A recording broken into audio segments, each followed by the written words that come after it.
The following is a presentation of the Mat Talk Podcast Network.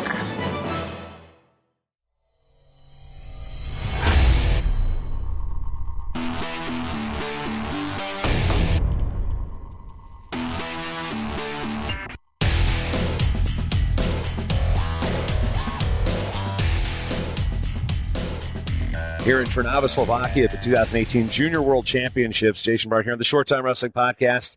I would say recorded live with Erkin Tadzhimetov, the assistant coach at Utah Valley University. He's on staff here coaching Taylor Lamont and Greco-Roman. And Erkin, you've been on the scene for quite a while.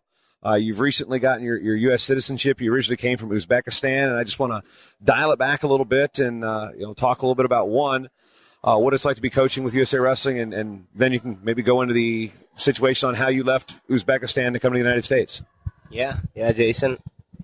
Well, I want to first thank USA Wrestling to give me this opportunity to coach the team. It was awesome, great experience for me, and coaching Taylor Lamont here. For me, how it came to US, it's an interesting story actually. When I was about 19 years old, I was back home. I was the number one guy. The politics got involved a little bit. I was supposed to be going to the World Championships, but they picked the other guy because the other guy's coach had a little more money, and they paid him off. So I got a big argument with the coaching staff there, and from there, I told them, if you guys going to start doing that kind of stuff, I'm not going to deal with it. So I had a visa to come to U.S. I wrestled at the 1998 Junior World Championships, and I decided come out here and try my luck here, try to go to school. And, 2001 I got here, got recruited by Central Missouri State University. It's a Division II school in Missouri. One of the coaches, he was assistant coach. He was from Ukraine. He knew me pretty good. So he told me, come out to Missouri. They would take care of me, my schooling. So that's how all that began. So, yeah, because the question is with following you, there's a couple other Uzbeks, Bekzad and Muzaffar Abdurakhmanov. Nadir Safarov is out here now training in Iowa City. So you got the visa because you were on the Junior World team, and that was Vegas in 99, right? And how long is that visa valid for? It was a 4-year visa, and it's a multiple entry. So, yeah, when I got to U.S., I got to the Missouri. My first year, that's when I invited Moose Abdurakhman, who's the coach is now at Harvard. From there, I invited a couple other Uzbeks. Now we had a Nadir Safarov. We had another Uzbek training at the UVRTC. His name is Navruzov, Ikhtior Navruzov. So, yeah, we had a handful of Uzbek coming through now. Come help, As an athlete, you have an opportunity to represent, your home country at times, and then you said you had some of the issues with how teams are selected. Now, I didn't know about the Central Missouri State thing because, the question was, okay, how did you end up in Utah? My question was, you come over, how was your English? I mean, did you speak it well enough, or what was that transition like to American university system? It was tough. It was really hard, actually.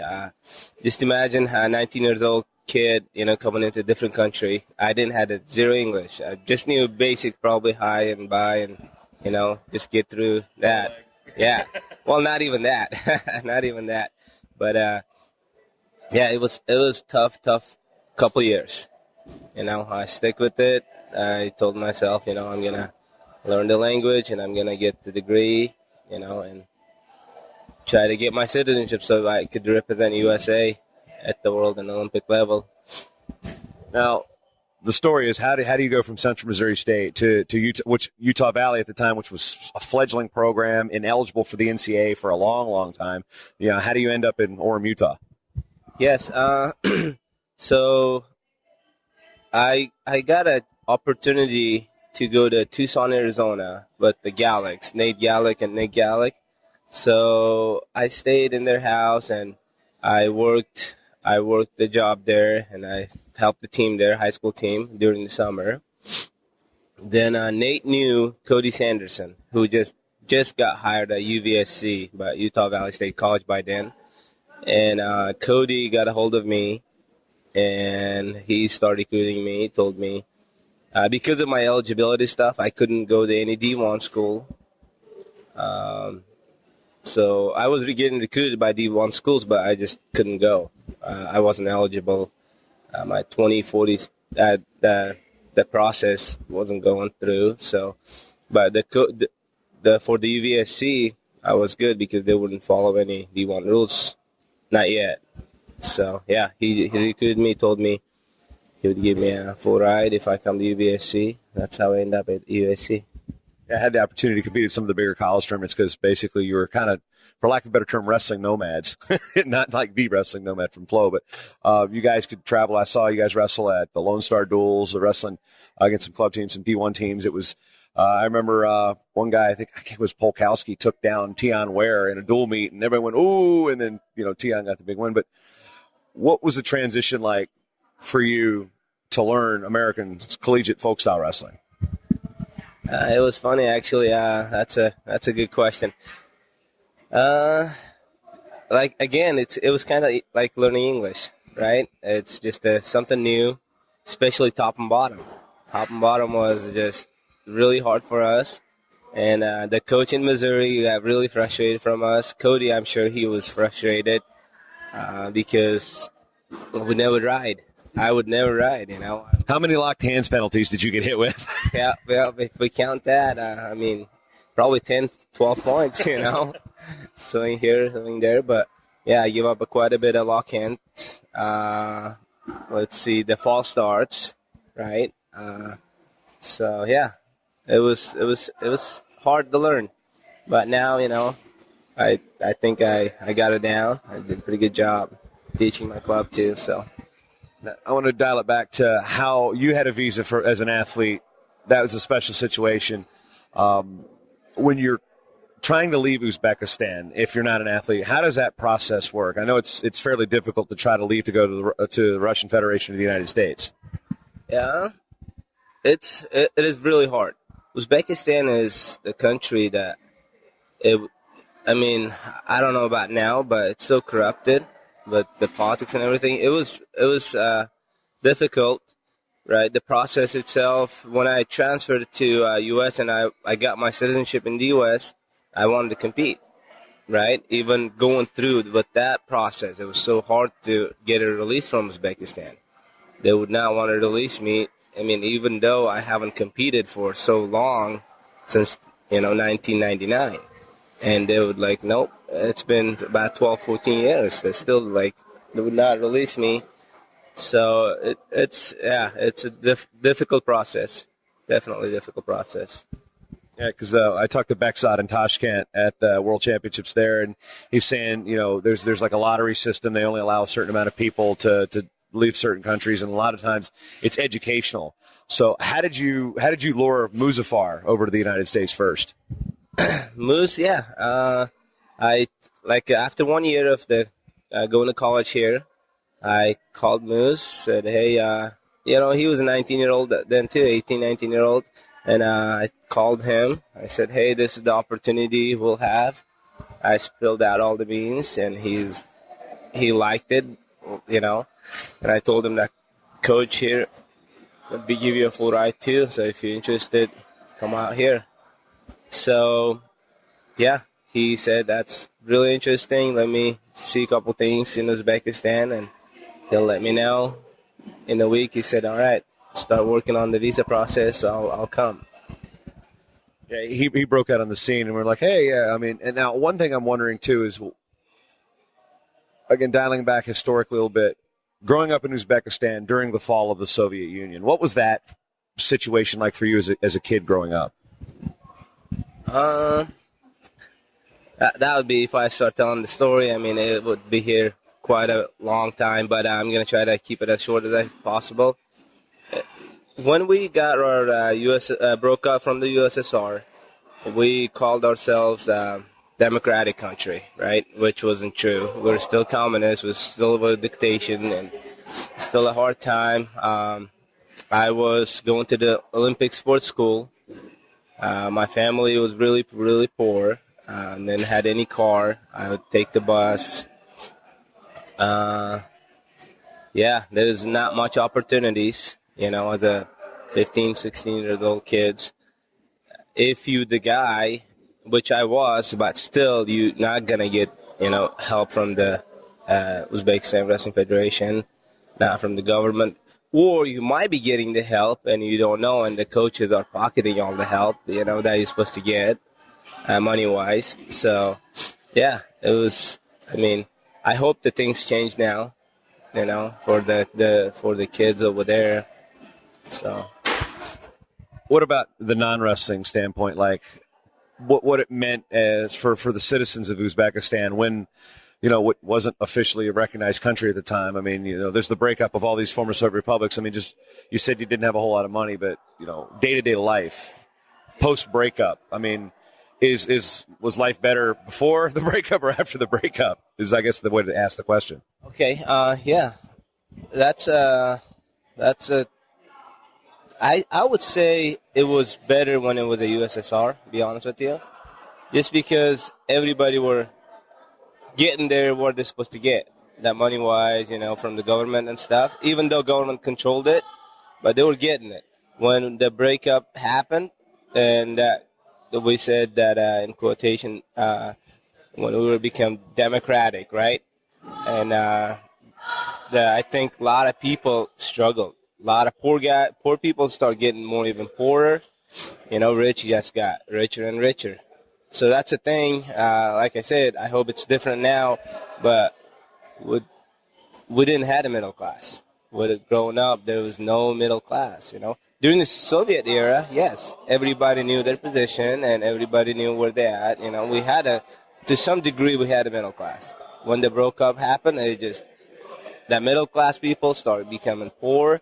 The store got taken away from, government.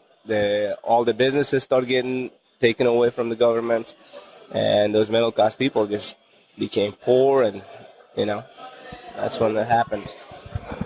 Focusing back on wrestling, what makes, one, the wrestling culture, it seems to an outside observer in Uzbekistan, there's good wrestling in Uzbekistan. It's like it's regarded as a wrestling country. How is the sport viewed internally? I mean, is it something that young kids aspire to be as wrestlers in Uzbekistan? Oh, yeah. Uzbekistan, the wrestling in Uzbekistan is number 2 popularity sport after soccer. Yeah. So after football. They love wrestling. We have a good support. Growing up, like what happened to me is that we had clubs everywhere, So my club was like 200 feet from my house, so it was really close. And, there was a lot of wrestling opportunities for sure. Coming back to the United States type of things, and when you get settled in Utah and you're wrestling folk style, did it bother you at all that you didn't have an opportunity to wrestle for national championships or wrestle in a postseason? Yes, it did. It still bothers me, to be honest with you. Still want to kind of, but I'm getting old. That's why I wanted to compete so bad. I got my citizenship, got everything. So I'm going to go back to a little 2014, how I started competing again, right? In 2014, I got a call from the national team coach from Uzbekistan. That time I hadn't had my citizenship yet, right? So he said, hey, it was the before Tashkent Worlds. They told me that they would have a spot for me for 57 kilos, come compete for the country. So I said, oh, yeah, that's good. I want to do that. And I start training, start hitting it hard again. And then just before the tournament, there was a tournament in Kazakhstan. Well, I went to Canada Cup here, took third, then went to Kazakhstan to the tournament. So when I got to the tournament, I got into the tournament, which no problem. So the coach over there said, hey, we running into a problem. I said, what's going on? He said that looks like they won't let you enter Uzbekistan. I'm like, why? What's going on?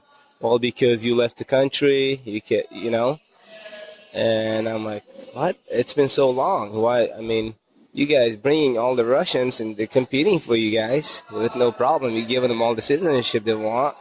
I'm a Uzbek citizen, and I'm having a problem. He's like, yeah, I'm sorry, it's not in our hand. We can't control anything. I'm like, okay. So another thing, my good friend who grew up with me at the Olympic Sports School, he works up high now in the yeah, not federation, the government. So he messaged me and also told me, Erkin, you don't want to come back. If you do, the government's gonna put you in a jail. Yeah, it was that bad. It was that bad, and I'm like, well, that's good to know. So that's when the process started. Getting my citizenship for the U.S. Your own country, who you represented at the World Championships, which screwed you out of a spot, then asked you to come back to wrestle for them, and then if you came back, they'd put you in jail. That's ridiculous. Right, yeah, that's what happened, and I said, okay, thanks for everything, I'm not going to even deal with you guys. It was, I mean, I don't know if the Federation could do anything about that, but I guess it was the government thing. And the guy who works for the government, he told me, like straight up told me, I'm just being honest with you, don't even come back, because if you do, they're going to throw you in the jail. So that's the next question. How many have you been back? You haven't been back in, what, at this point, almost 20 years? Yep, since 2000. I haven't been back. It's crazy. How do you see have you seen your family since then? I mean, have they made trips to the U.S.? I actually did invite them, and now my whole family lives in the U.S., so they all got their citizenship. So, 2006, 2007, I started inviting my family out here. So that's probably some of the why they want to put me in the jail, because I took my whole family out. But still, I mean, we should have a choice, right? So, yeah. One question, you brought up the Russians coming in representing, and Arthur Tadzhimetov was stripped of one of his gold medals, and he was one of the most imposing presences, and like even people who weren't from Uzbekistan like to watch this guy wrestle. Is it a little weird to have, and for lack of a better term, an import be the face of Uzbekistan wrestling? Yeah, it was. It was. I mean, growing up as a little kid in Uzbekistan and working so hard, right, try to make the team, try to do this and that, and the country would bring the guy, we would have a guy who could compete with all those studs who they're bringing from Russia, right? I mean, they would bring them and they would pay him big money to represent Uzbekistan, and our guys at the weight classes would be not even getting a look at it and not given opportunity to, just put yourself in that situation. How you gonna train after that? How you gonna, maybe the drive, but when they're not even looking at you, not even helping financially, I mean, like I said, those guys are poor. They can't provide themselves. And when they do that kind of stuff, we lost a lot of guys who quit, who just start working During that era when I grew up, we had a great team. We had Moose, we had a bunch of world placers coming through that group. None of them stayed. None of us stayed. Me and Moose ended up in Uzbekistan. 2 guys in Moscow are working now, So another guy in New York working. So, yeah, it's just they keep bringing those Russians. I mean, yeah, they're tough, but we have tough guys. We had the tough guys, right? So, yeah. The process to get citizenship, you got your citizenship a couple years ago, and you wrestled one international tournament with a USA singlet on. You finally got released, and people complain about college coaches not releasing an athlete. You weren't released for like a decade and a half. What was the process like to try to gain citizenship in the United States for you? It was quick and easy, actually. It wasn't hard. I mean, I didn't break any rules. They checked everything, of course, the process. It took me about 6 months to a year to get my citizenship, with the test and taking the oath and all that stuff. But it was smooth. It was a smooth process. I mean, if you do your thing, everything right, it goes pretty smooth. But, yeah, the rest of the stuff from there, it will take you 10 to 15 years. When did Uzbekistan finally give you your release? About 2015. Yep. UWW keep sending the letters to Uzbekistan, and they would not sign it. They keep sending back. I think we had USA Wrestling keep sending letters to UWW with the payment already, and finally Uzbekistan did release me, and I got my opportunity to compete. It was the greatest thing ever happened to me. I went wrestled in Minsk, Belarus. I wrestled in Turkey, a couple tournaments before the U.S. Open. Just before the U.S. Open, I broke my hand. Thing being getting old, I guess. So that took me out from 2015 U.S. Open tournament. And then for the 2016, I came back and give it one more shot at it.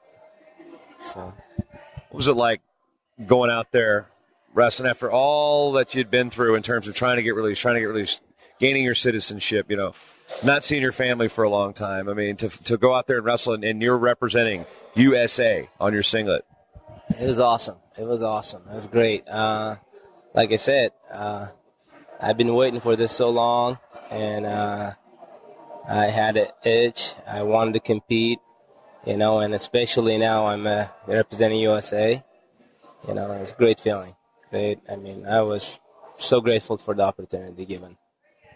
Let's move it over to the college ranks. Utah Valley's had a couple of All-Americans since fully moving into Division I. Ben Kerr and then Jade Rouser.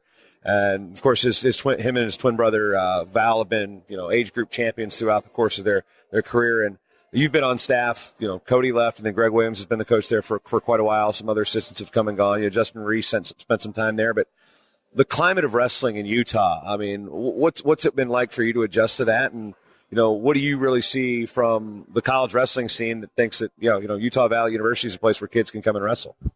Hey, it's a great place. We're getting way better recruits now, too, since we're getting more All-Americans and stuff.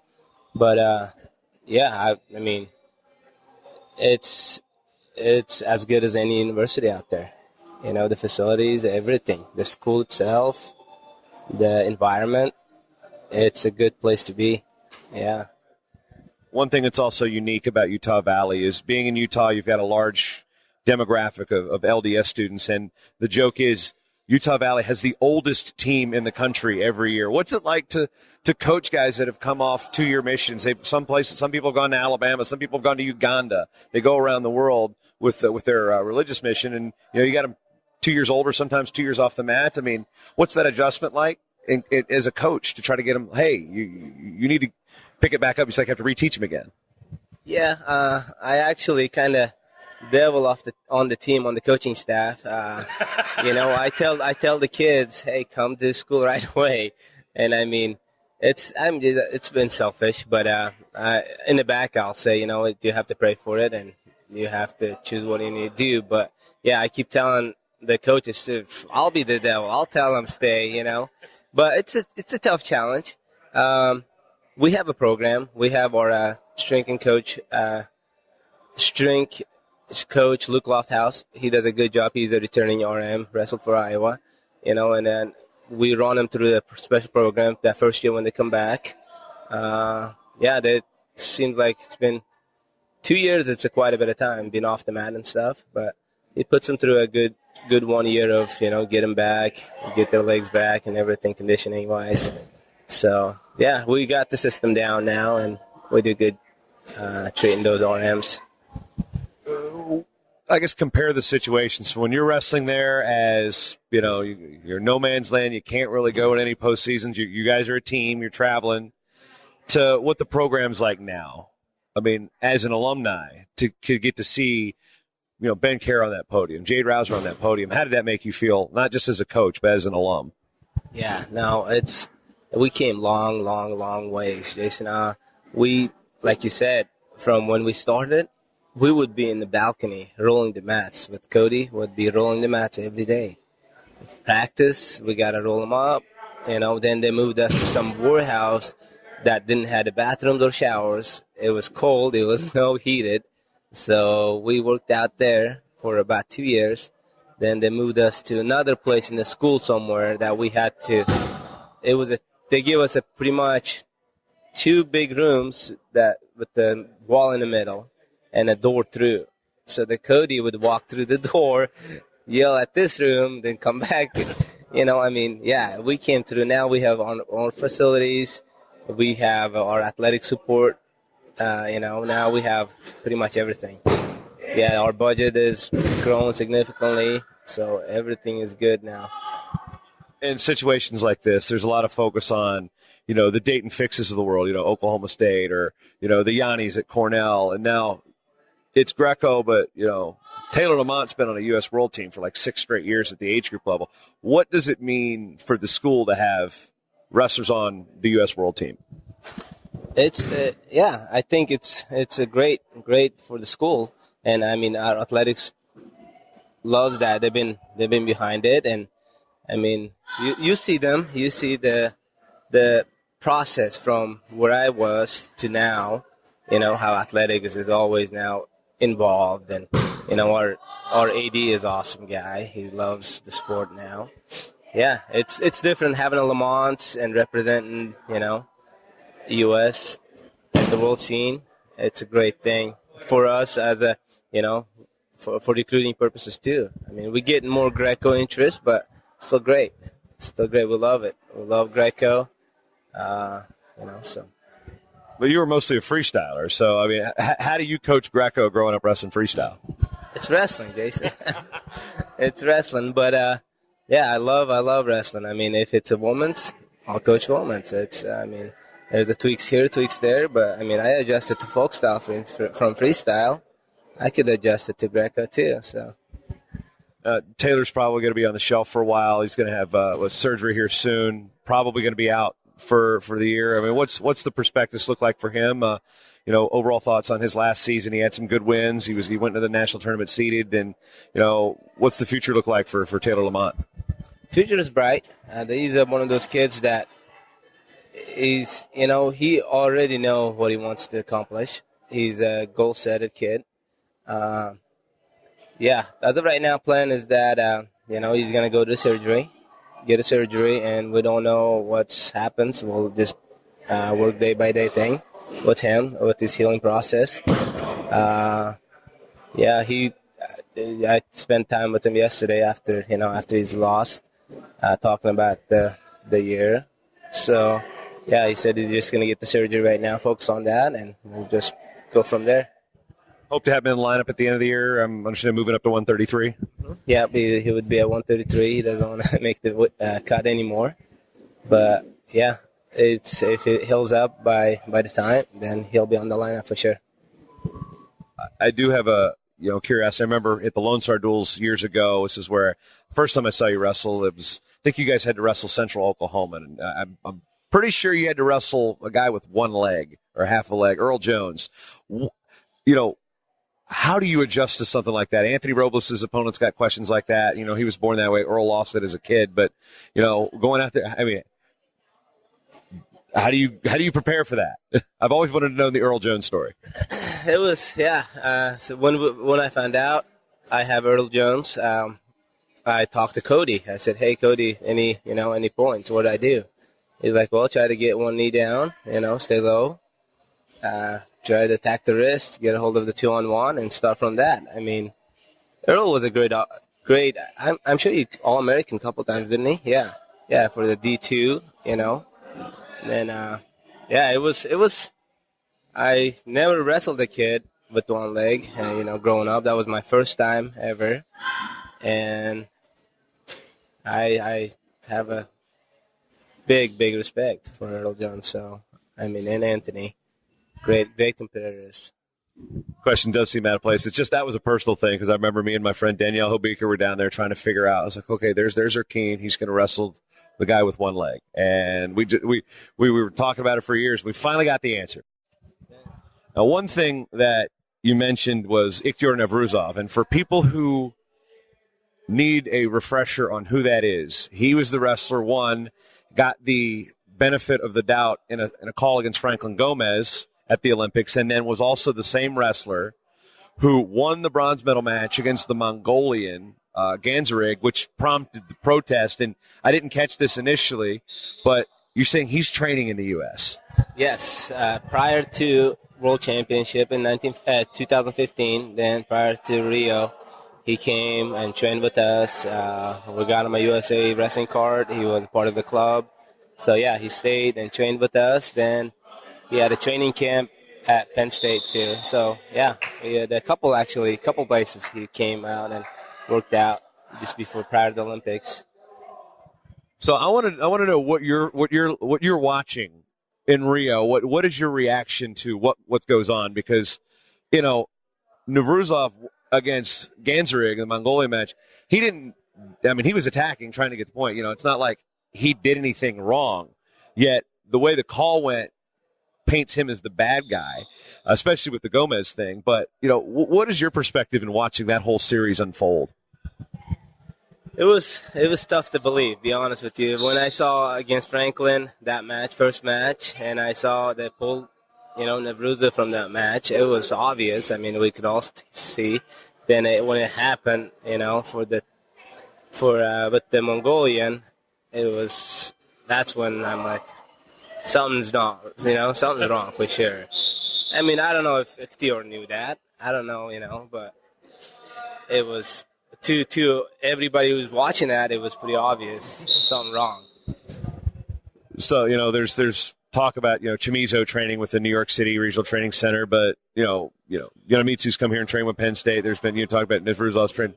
Yeah, Taha Ghul's coming over here training with Ohio State. I mean, there's guys in the Iowa room. Safarov is going to go train with the Hawkeye Wrestling Club. And, from a perspective of somebody who's an international import, well, not import for lack of a better term, somebody who's come here and for so many years you would have represented another country, is it a big deal to be, training in the U.S. and representing your home country while training here?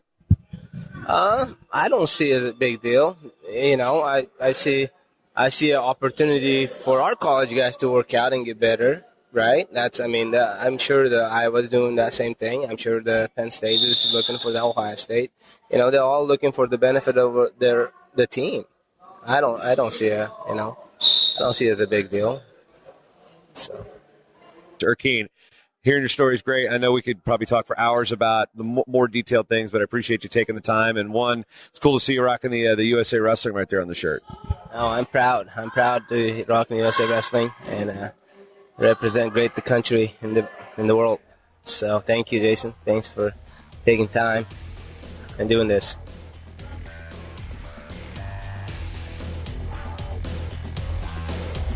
The Short Time Wrestling Podcast is proudly outfitted by Compound Clothing.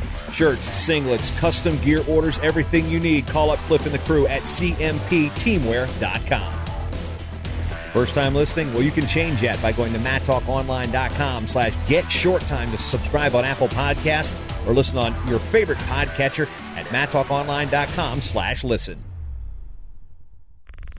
This show is part of the Matt Talk Podcast Network. For more wrestling podcasts, head over to mattalkonline.com.